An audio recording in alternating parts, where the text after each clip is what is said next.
오늘도 우리 가운데 일하시는 그 하나님을 기대하고 소망해 봅니다. 오늘 우리가 함께 읽고 있는 이 말씀 에베소서는 바울이 쓴 편지입니다. 바울이 에베소 교회를 향해서 쓴 편지입니다. 그런데 이 편지를 쓸 때 바울은 옥에 갇혀 있었습니다. 저 옥까지는 제가 가보진 못했습니다.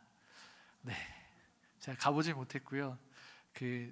제가 군목으로 사역하고 있을 때, 여러분 말로는 들어보셨을 겁니다. 영창, 피아노 말고,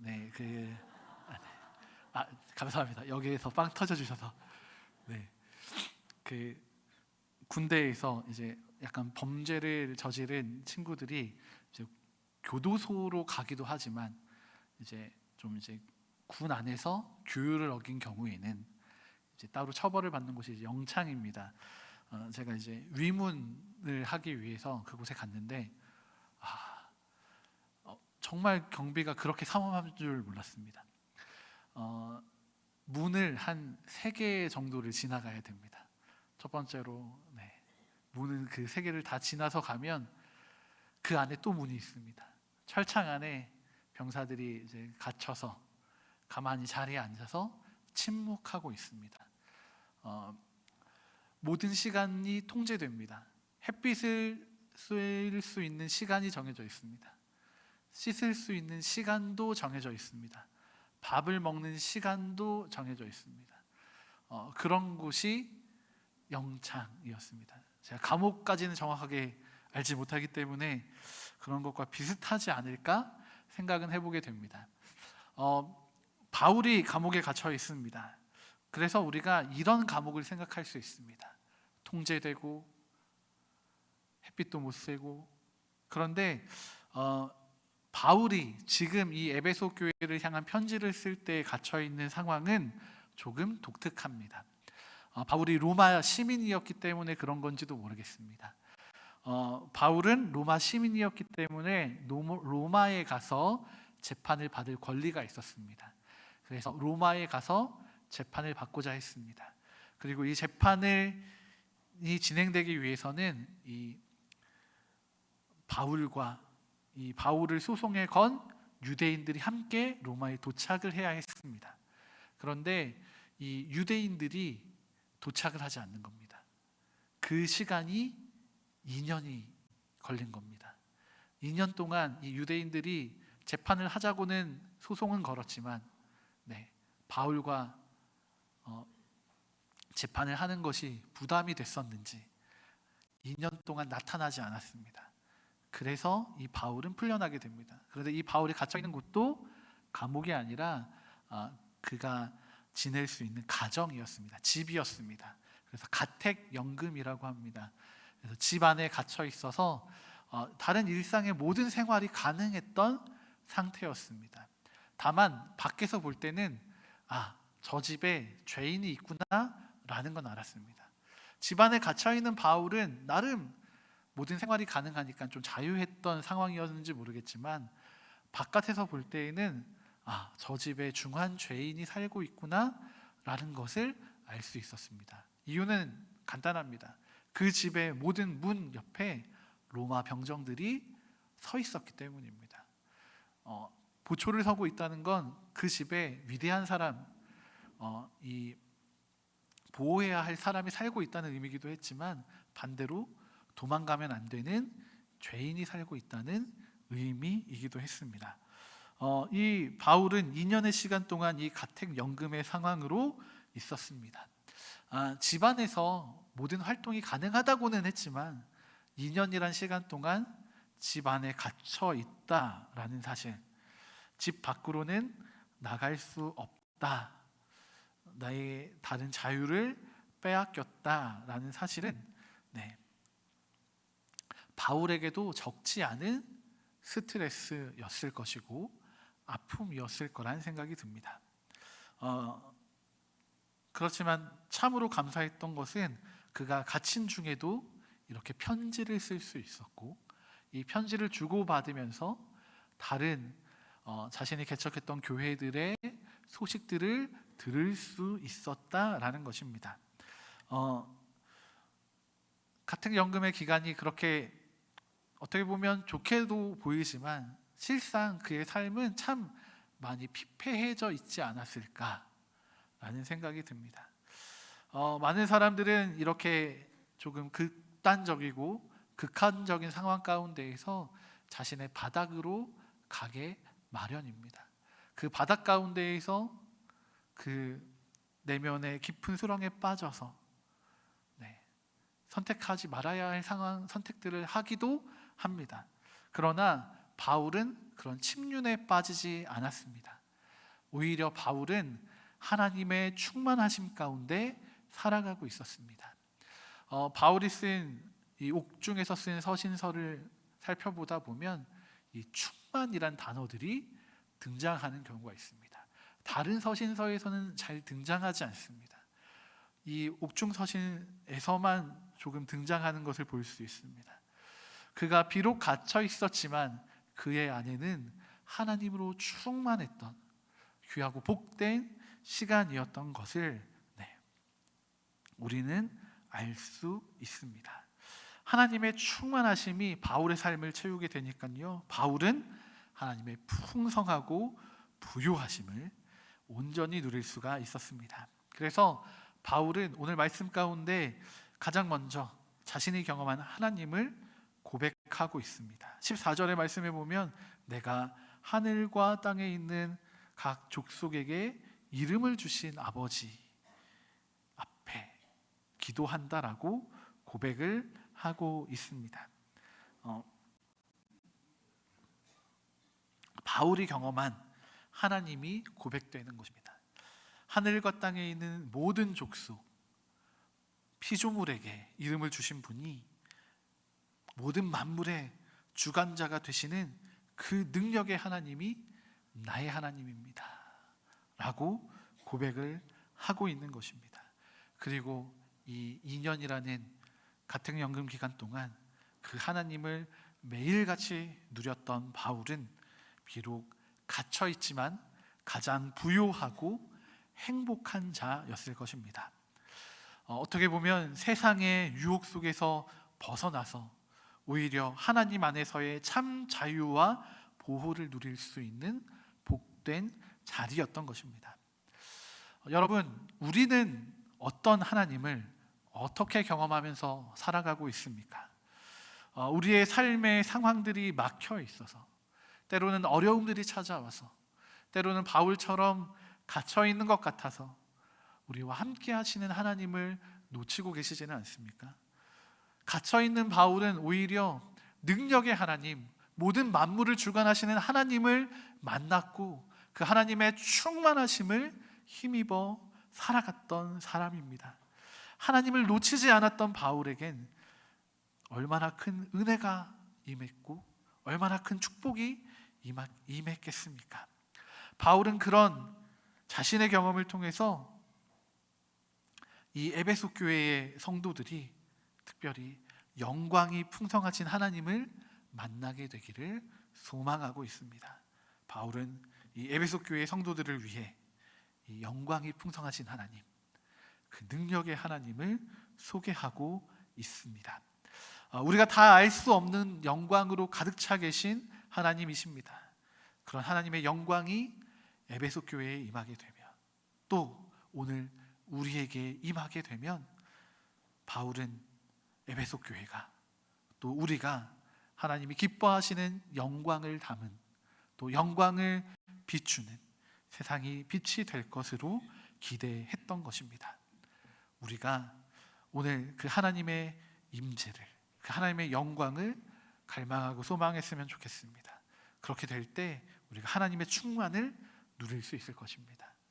이 하나님의 충만을 누리는 방법을 바울은 이어지는 말씀에서 3가지로 이야기하고 있습니다. 첫 번째는 하나님의 은혜를 말미암을 때 우리가 이 충만을 누릴 수 있다고 합니다. 여러분, 찬양에도 그런 찬양 있지 않습니까? 은혜 아니면 살아갈 수가 없네 라는 찬양이 있습니다. 이 찬양만이 아니라 은혜 때문에 우리가 살아갈 수 있다라는 수많은 믿음의 고백들이 있습니다. 맞습니다. 하나님의 은혜가 아니면 우리는 살아갈 수가 없습니다. 구원도 불가능하고 우리의 살아가는 일상도 불가능할 겁니다. 주님의 은혜가 없이는 불가능합니다.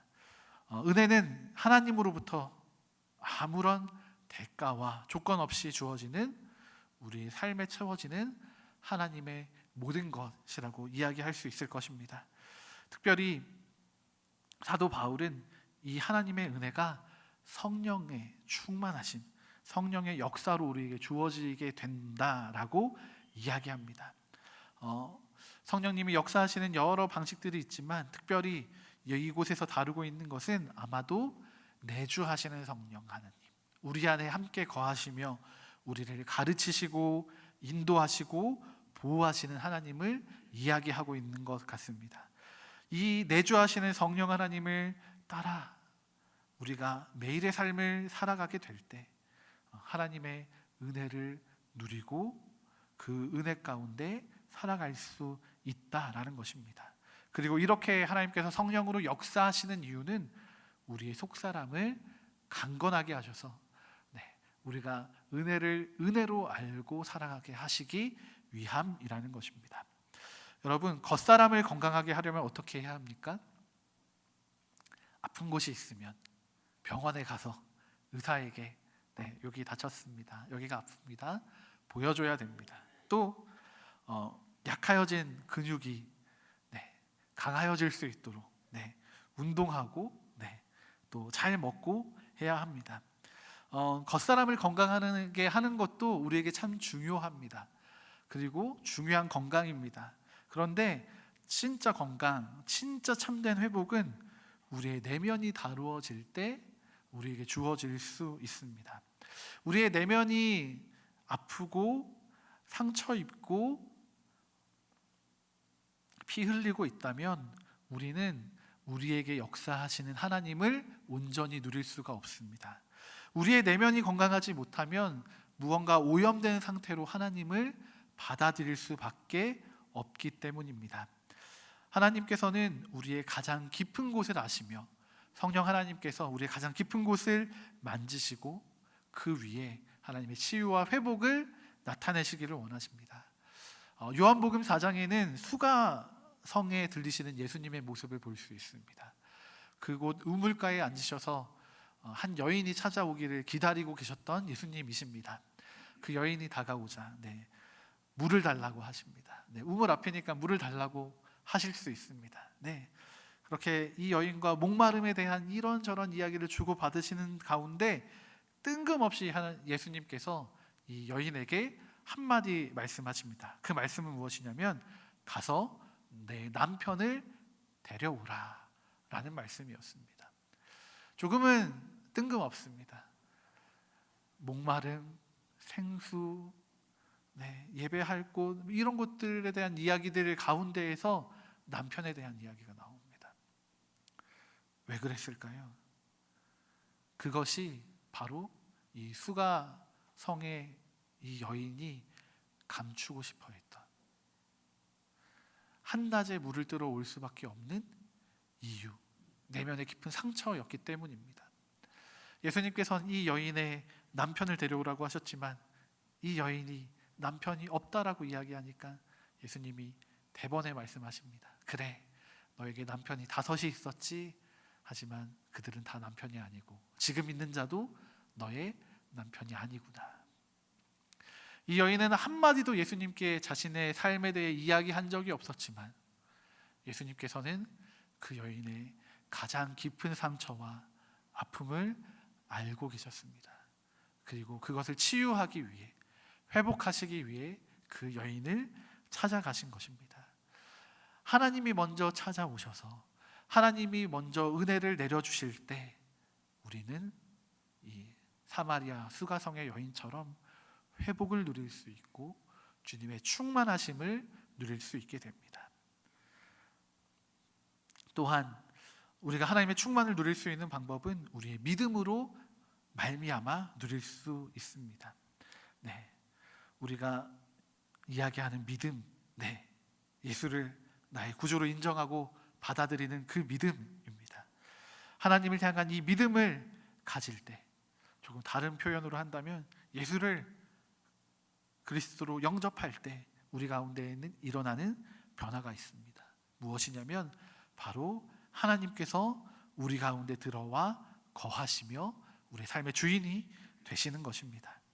하나님께서, 또 하나님의 아들이신 예수 그리스도께서 우리 마음에 계시다는 것은 사랑이신 하나님께서 우리 가운데 거하신다라는 의미입니다. 또 더불어서 우리 역시도 하나님의 사랑 가운데 거하게 된다라는 의미입니다. 특별히 바울은 이 사랑을 측량하며 그 너비와 길이와 높이와 깊이가 어떠한지 에베소 교회 교인들이 깨달아 알게 되기를 소망하고 있습니다. 하나님의 사랑의 그 너비와 길이와 높이와 깊이, 여러분은 알고 계십니까? 저희 조카는 무언가 자랑할 일이 있으면 무조건 많다고 합니다. 엄청 많다고 합니다. 얼마나 많은데 하면은 손을 있는 힘껏 최대한 펼칩니다. 이만큼 있다고 합니다. 있는지 없는지는 잘 모르겠지만 그 아이가 있다고 하니까 그렇게 받아들여 줍니다. 그 아이에게는 자신이 가장 많다라고 할 수 있는 측량의 범위가 손을 다 끝까지 펴는 것입니다.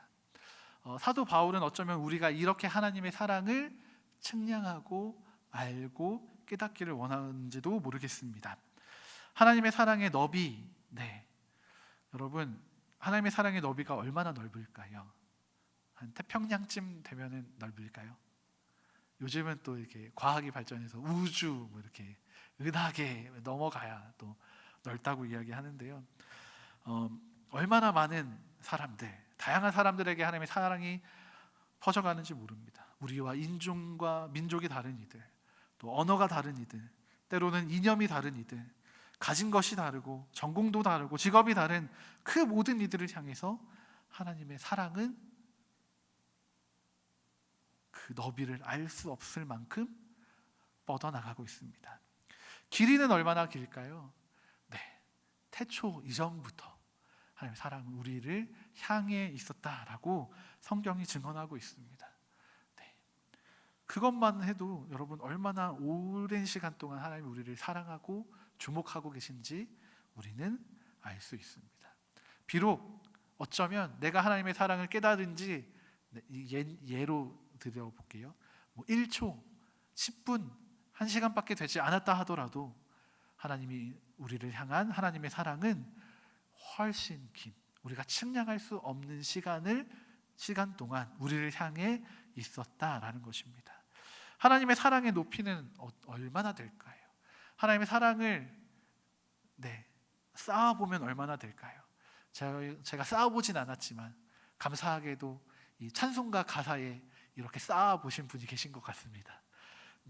304장 그 크신 하나님의 사랑 3절 가사에 보면 하나님의 크신 사랑을 어떻게 다 쓰냐, 그걸 다 쌓아서 저 하늘 높이 쌓은다고 해도 채우지 못한다라고 고백하고 있지 않습니까? 종이 얇잖아요. 1mm도 안 되는 그 얇은 종이 하나님의 사랑 A4 용지 다 쓰려면 팔 아픕니다. A4 용지 빽빽이 다 채우기 쉽지 않습니다. 근데 그렇게 빽빽하게 채운 종이를 쌓고 쌓아도 저 하늘 높이 다 쌓아도 다 채우지 못한다라고 기록하고 있습니다. 하나님의 사랑의 깊이는 얼마나 깊을까요? 아까 수가성 여인의 그 깊은, 아무에게도 드러내지 않았던 그 깊은 상처, 주님이 만지셨던 것처럼 우리의 가장 깊은 상처를 다루시고 회복시키시는 하나님의 사랑입니다. 여러분, 바울은 이 사랑의 너비와 길이와 높이와 깊이를 에베소 교회의 모든 성도들이, 또 오늘을 살아가고 있는 우리 부산진 교회의 모든 성도들이 깨달아 알기를 권면하고 있습니다. 그 사랑을 알 때 우리가 하나님의 충만하심을 온전히 누릴 수 있기 때문입니다. 한 가지 더 바울이 이야기하고 있는 하나님의 충만을 누릴 수 있는 방법은 모든 성도와 함께 누리는 것입니다. 우리가 누리는 사랑의 너비와 길이와 높이와 깊이는 저마다 다 다를 겁니다. 저희 조카처럼 이만큼이 저에 대인 네, 아이도 있을 것이고요. 네, 말로 다 할 수 없는 그 깊이와 너비와 높이를 경험하고 살아계시는 분들도 계실 것입니다. 그런데 분명한 것은 우리 각자가 측량한 그 끝이 있다라는 것입니다. 우리 각자가 경험하고 있는 하나님의 사랑에 너비의 끝이 있고 길이의 끝이 있고 높이의 끝이 있고 깊이의 끝이 있습니다. 그런데 놀라운 사실은 무엇인지 아십니까? 우리와 함께하는 믿음의 동료들, 성도들이 있기 때문에 나의 끝에, 나의 그 너비의 끝에서 또 다른 하나님의 사랑의 너비가 시작될 수 있다는 것입니다. 여러분, 이렇게 하나님의 사랑의 너비만 생각해 볼까요? 이 너비가 제가 끝난 그곳에서 또 다른 장로님의, 권사님의, 집사님의, 우리 또 아이들의 그 사랑의 너비가 이어지게 되면 조금 더 온전하신, 그리고 더 충만하신 하나님의 그 사랑의 너비와 길이와 높이와 깊이 가운데로 들어갈 수 있게 되지 않을까요? 하나님이 우리에게 교회를 허락하신 이유는 바로 이것이라고 저는 믿습니다. 우리의 지식과 우리의 한계를 초월하는 하나님의 사랑을 경험하는 방법, 바로 이것이 우리 가운데 임하신 하나님의 사랑을 성도들이 함께 나누며 교제하는 것입니다. 이 교제가 있을 때 우리는 하나님의 충만하심을 누릴 수 있게 됩니다. 하나님의 그 영광을 따라, 그 풍성하심을 따라 오늘 사도 바울은 갇힌 중에 있으면서도 하나님의 충만하심을 경험하고 있고, 또한 모든 성도들이, 특별히 에베소 교회와 특별히 우리 부산진 교회의 모든 성도들이 하나님의 그 풍성하신 영광을 따라 하나님의 충만하심을 누리며 살아가기를 소망하고 권면하고 있습니다. 여러분, 하나님의 충만하심을 오늘 우리가 함께 누릴 수 있게 되기를 소망합니다. 하나님이 우리에게 은혜를 내려주셔서 그 충만을 누리기를 원하고, 하나님을 향한 믿음으로 말미암아 그 충만을 누리기를 원하고, 또 우리 함께하는 성도님들과 연합하고 교제함으로 하나님의 충만을 누릴 수 있게 되기를 소망합니다.